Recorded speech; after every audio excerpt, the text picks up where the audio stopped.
Hello दोस्तों, नमस्कार। कैसे हैं आप सब? ज्ञान गुरु एकेडमी पर स्वागत है आपका। और जैसा कि बच्चे आप लोग जानते हैं, ज्ञान गुरु एकेडमी के यूट्यूब के माध्यम से हम लोग आपको क्लास 6, 7, 8, 9, 10th, 11 और 12th की जो भी आपकी विषय है वो आपको प्रोवाइड कराई जाती है। और आज हम लोग आपके लिए लेकर आए हैं क्लास 9th का विज्ञान। और बच्चों, जैसा आप लोग जानते होंगे कि अब तक आप लोगों ने क्लास 8 तक जो भी पढ़ा है वह विज्ञान एक ही में पढ़ा है, यानी एक ही किताब में पढ़ा है। और उस किताब में आपको डिफ्रेंशिएट नहीं किया जा सकता था। लेकिन जैसे ही आप कक्षा 8 पास कर कर कक्षा 9 में पहुंचेंगे और कक्षा 9 में पहुंचेंगे तो बच्चों किताब तो एक ही रहेगी, लेकिन वहाँ पे जो आपका सब्जेक्ट होगा वो बट जाएगा।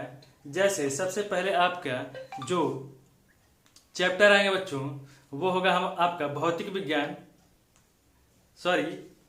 सबसे पहले जो आपका आएगा वो होगा रसायन विज्ञान। और रसायन विज्ञान के अंतर्गत सबसे पहले बच्चों आएगा जो आपका अध्याय नंबर 1 है, हमारे आसपास के पदार्थ आएगा। फिर उसके बाद जो दूसरा चैप्टर होगा वो होगा क्या हमारे आसपास के पदार्थ शुद्ध हैं। और अध्याय नंबर 3 जो होता है वो है आपका परमाणु एवं अणु। और अध्याय परमाणु और अध्याय 4 जो है वो है बच्चों आपका परमाणु की संरचना। मतलब 4 से लिखते हैं ये आपकी परमाणु की संरचना। फिर है बच्चों अध्याय 5, और अध्याय 5 बच्चों जीवन की मौलिक इकाई। जीवन की मौलिक इकाई। और आप यह देखेंगे अपने किताब में कि जो अध्याय 5 है, अध्याय नंबर 5, 6, 7 मतलब 5, 6 और 7 में जो भी अध्याय आएंगे वो आपके जीव विज्ञान के अंतर्गत आएंगे। और जो आपका 6वां होगा वो होगा बच्चों ऊतक, जिसको हम लोग टिश्यू बोलते हैं। और फिर जो 7वां आपका अध्याय आता है वो आता है जीवों में विविधता।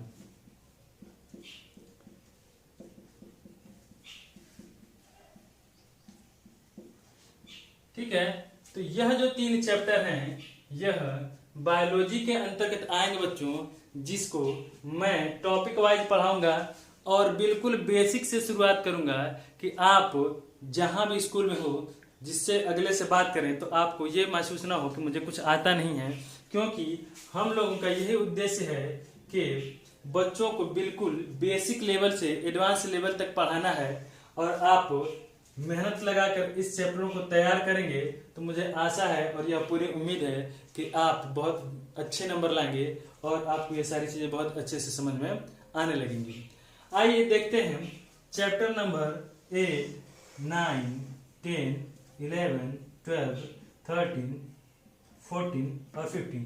आपके जो पूरे चैप्टर हैं 15 हैं। मतलब पूरे जो अध्याय हैं वो कितने अध्याय हैं? 15 अध्याय हैं। जिसके बाद यह तो हो गया आपका बायोलॉजी के अंतर्गत। और जो 8वां चैप्टर आपका शुरू होगा बच्चों वह शुरू होता है भौतिक विज्ञान का। और भौतिक विज्ञान का जो पहला चैप्टर है बच्चों वो है आपका गति का, यानी कि मोशन का। ठीक है, जो लोग नहीं जानते हैं ये सारी चीजें आप लोग चाहें तो नोट कर सकते हैं। 9वां है बल तथा कौन सा चैप्टर है? गति के नियम। गति के नियम। और जो 10वां चैप्टर है बच्चों वह है आपका गुरुत्वाकर्षण।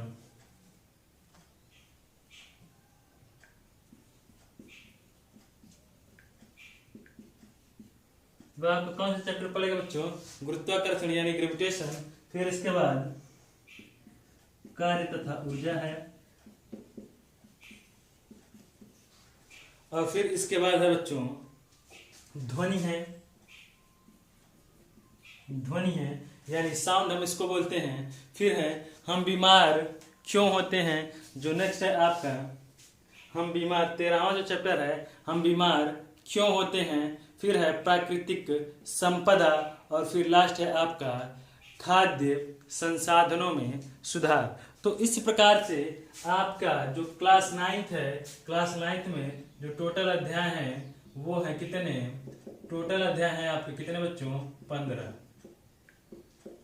कितने अध्याय हो जाएंगे, 15 अध्याय हैं। और इन 15 अध्याय में जो आपका अध्याय 4 तक है वह है आपका रसायन विज्ञान, 5, 6 और 7 यह है आपका जीव विज्ञान यानी बायोलॉजी के अंतर्गत आता है। और इसके बाद जो भी बचते हैं मतलब 8, 9, 10, 11, 12, 13, 14, 15 ये सारी चीज़ें आपकी भौतिक विज्ञान के अंतर्गत आती हैं। ठीक है, तो आइए अब हम लोग अपना टॉपिक शुरू करते हैं क्लास 9th का अध्याय 5 यानी कि जीवन की मौलिक इकाइयाँ। ठीक है, जैसा कि बच्चों आप लोग जानते हैं कि अब हम लोग पढ़ने वाले हैं जीवन की मौलिक इकाई यानी कि फंडामेंटल यूनिट ऑफ लाइफ। ठीक है, तो सबसे पहले बात करते हैं बच्चों हम लोग कोशिका की कि आखिर ये कोशिका क्या है। तो कोशिका लैटिन भाषा के सेलुलर शब्द से लिया गया है जिसका अर्थ होता है छोटा कमरा। लैटिन भाषा के सेलुलर शब्द से लिया गया है जिसका अर्थ होगा छोटा कमरा। अब आप इस बात पे ध्यान दीजिए कि जो हमारे जीवन की सबसे छोटी इकाई है कोशिका, वह सबसे छोटी इकाई है। यानी जो शरीर बनती है या कोशिकाएं जो बनती हैं, एक एक कोशिकाएं आपस में मिलकर ऊतकों का निर्माण करेंगी। ठीक है, और यही ऊतक से अंग बनाएंगे और अंग एक साथ मिलकर क्या बनाते हैं, टिश्यू ग्रेड बनाते हैं और उसके साथ बनती है, सबके साथ आने से बॉडी बनती है। लेकिन इससे पहले बात हम लोग बच्चों ये कर लेते हैं कि यह जो एक छोटा कमरा है, यही छोटा कमरा हमारा सेल कहलाता है यानी कि कोशिका कहलाता है। और यह कोशिका जो होती है जीवन की मौलिक इकाई है। और इस जीवन की मौलिक इकाई को सर्वप्रथम किसने खोजा था, तो रॉबर्ट हुक ने खोजा था। ठीक है, रॉबर्ट हुक ने बच्चों सबसे पहले कोशिका का पता लगाया। और कोशिका का जब पता लगाया तो किस सेल में लगाया, ये लगाया आपका कॉर्क सेल में। ठीक है, रॉबर्ट हुक ने कोशिका का पता लगाया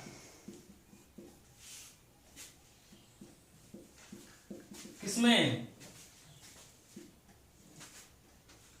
कॉर्क सेल में। अब बच्चों आप लोग बोलेंगे सर ये कॉर्क सेल क्या होता है। तो आप लोग जानते होंगे कि जितने भी पेड़ पौधे होते हैं और पेड़ पौधों के बाहर की जो छाल होती है, दरअसल वही क्या होता है, आपका कॉर्क होता है। ठीक, तो इतनी बात आप लोग याद रखेंगे कि रॉबर्ट हुक ने कोशिका का पता लगाया। और किस कोशिकाओं में लगाया, तो इन्होंने लगाया बच्चों कॉर्क सेल में। इसके बाद बात पता चलती है, थोड़ी सी आगे बढ़ते हैं, लीवेनहॉक की। किसकी बात, लीवेनहॉक की पता चलती है। ठीक है, और एक चीज मैंने बताना भूल गया कि रॉबर्ट हुक ने ईयर की बात करें तो यह ईयर था 1665।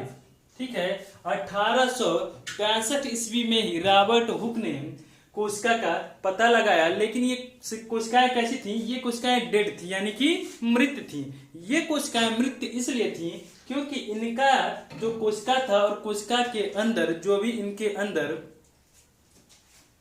जीव द्रव्य था, जिसको हम लोग क्या बोलते हैं, जीव द्रव्य, जो छोटे छोटे पार्टिकल्स होते हैं जैसे डीएनए है, आरएनए है, लाइसोसोम है, स्फेरोसोम है, ये सारे पार्टिकल एक कोशिका के अंदर रहते हैं। और इन कॉर्क सेल के अंदर ये सारे पार्टिकल क्या हो गए थे कि डेड हो गए थे यानी कि मृत हो गए थे। और इसीलिए इन कोशिकाओं को कहा गया कि ये कैसी कोशिकाएं हैं, डेड सेल हैं। ठीक है, फिर बात आती है लीवेनहॉक की।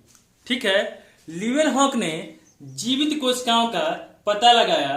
ठीक है, और उन्होंने स्वतंत्र रूप से जीवित कोशिकाओं का पता लगाया। ठीक, और इन्होंने लीवेनहॉक ने पता लगाया बच्चों, लीवेनहॉक ने भी सेल का पता लगाया, और सेल का पता लगाया कब? 1838 में। और ये जो कोशिकाएं थी ये स्वतंत्र थी। ये कोशिकाएं कैसी थी बच्चों? स्वतंत्र थी, और स्वतंत्र होने के साथ साथ इन्होंने तालाब में जो भी आपके एक कोशिकीय जीव होते हैं उनमें इनका अध्ययन किया। तो ये दो बातें आपको याद रखनी है कि कोशिका क्या है। तो कोशिका लैटिन शब्द के सेलुलर शब्द से डिराइव है, और इसका मतलब होता है छोटा कमरा, यानी कि जीवन की मौलिक इकाई किसको बोला जाता है? किसको? कोशिका को बोला जाता है। और उससे के बाद आपसे यह प्रश्न पूछ लिया जाता है कि कोशिका का पता किसने लगाया? तो रॉबर्ट हुक ने लगाया। किसमें लगाया? तो कॉर्क सेल में लगाया। फिर बात आती है लीवेनहॉक की, कि लीवेनहॉक ने क्या किया? तो लीवेनहॉक ने भी सेल का पता लगाया, यानी कोशिका की डिस्कवरी की। लेकिन ये कोशिकाएं कैसी थी? स्वतंत्र रूप से जीवित थे, यानी एक कोशिकीय जीव थे।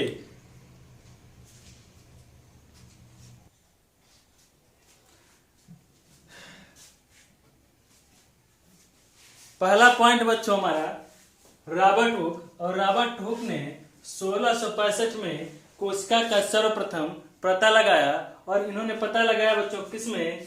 कॉर्क सेल में। कॉर्क सेल में।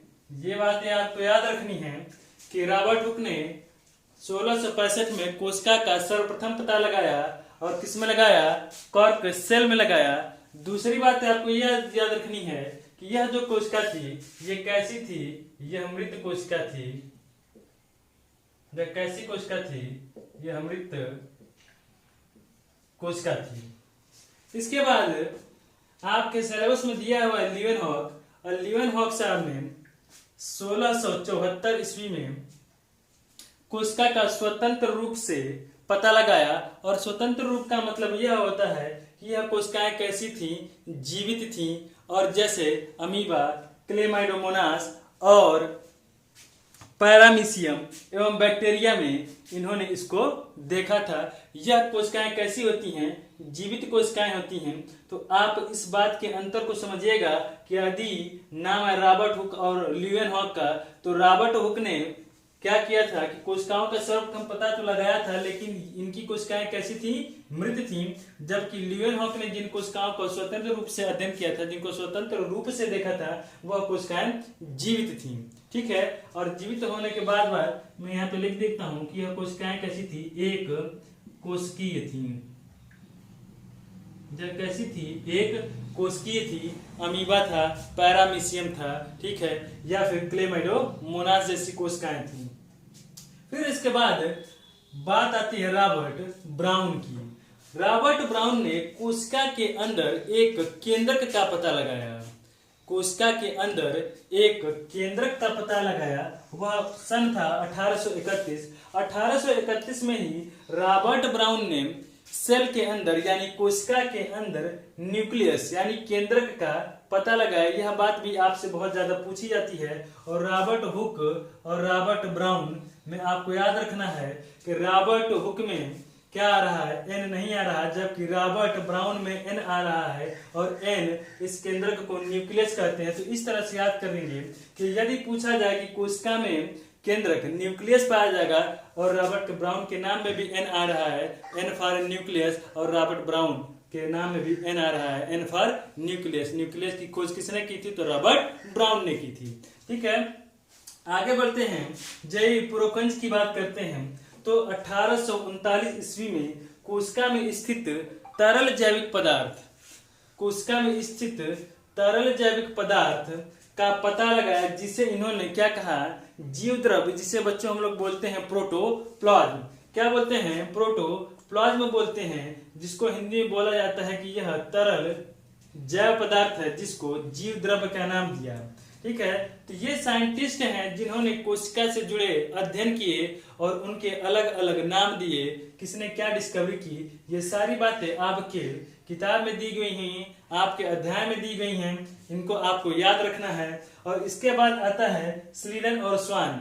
स्लीडन एंड स्वान ने क्या किया था कि कोशिका का सिद्धांत दिया था। ये बातें आपसे पूछी जाती हैं कि सेल थ्योरी किसने दी थी, तो सेल थ्योरी बच्चों दिया था स्लीडन एंड स्वान ने। इन्होंने कोशिका का सिद्धांत बताया था कि कोई भी कोशिका है तो कोशिका में सबसे पहले ऊपर में फ्लूइड होगा या फिर प्रोटीन होगा, यानी कि कोशिका का सिद्धांत दिया गया था स्लीडन एंड स्वान के द्वारा। कोशिका सिद्धांत बच्चों अभी आपने देखा था, और आइए इस कोशिका सिद्धांत में कहा क्या गया था इस बात को समझने का प्रयास करते हैं। तो कोशिका सिद्धांत के अनुसार यह कहा गया था कि चाहे पौधे हों चाहे जंतु हों, इस बात को समझिए कि चाहे पौधे हों या जंतु हों, उनका जो शरीर है वो कोशिकाओं से ही बना हुआ है और कोशिका ही जीवन की मूलभूत इकाई है, यानी कि cell is the fundamental unit of life.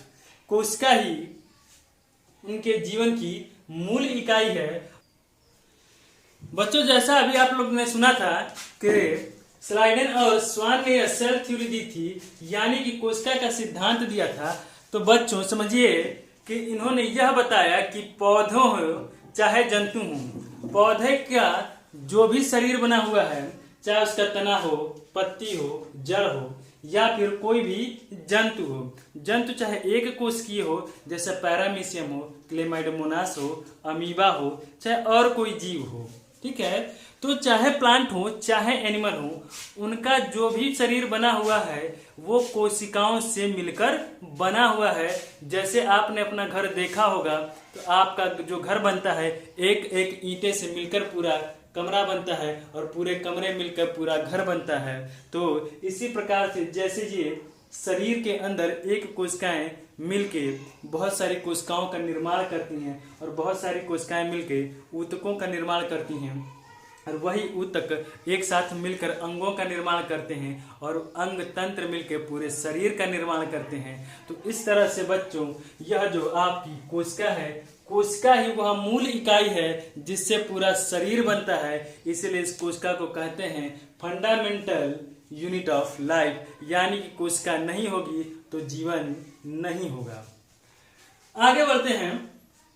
और एक साइंटिस्ट आए 1855 में, रुडोल्फ वर्चो नाम था इनका। इनका पूरा नाम रुडोल्फ वर्चो था और 1855 में आए और इन्होंने ये कहा कि कोशिका ही कोशिका को जन्म देती है, यानी ओमनिस सेलुला ई सेलुला का यह परिभाषा दिया कि कोशिका ही कोशिका को जन्म देती है।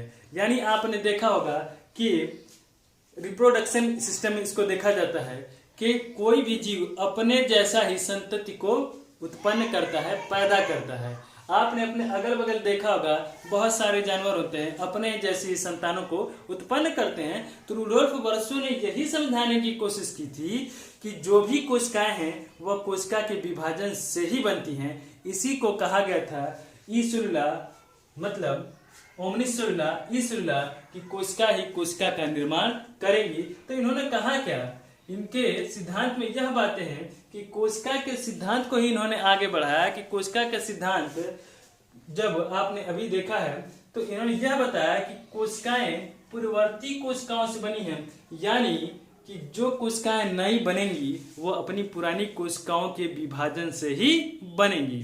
ठीक है, तो इस तरह से आपका यह टॉपिक बहुत ज्यादा लंबा ना हो, आज की वीडियो को हम लोग यही समाप्त कर रहे हैं। लेकिन आपको यदि बातें और समझनी है तो आगे की भी वीडियो आप लोग देखते जाइएगा और कमेंट के माध्यम से जो चीजें समझ में ना आए वो भी आप लोग हमसे पूछिए, आपको पूरा बताया जाएगा।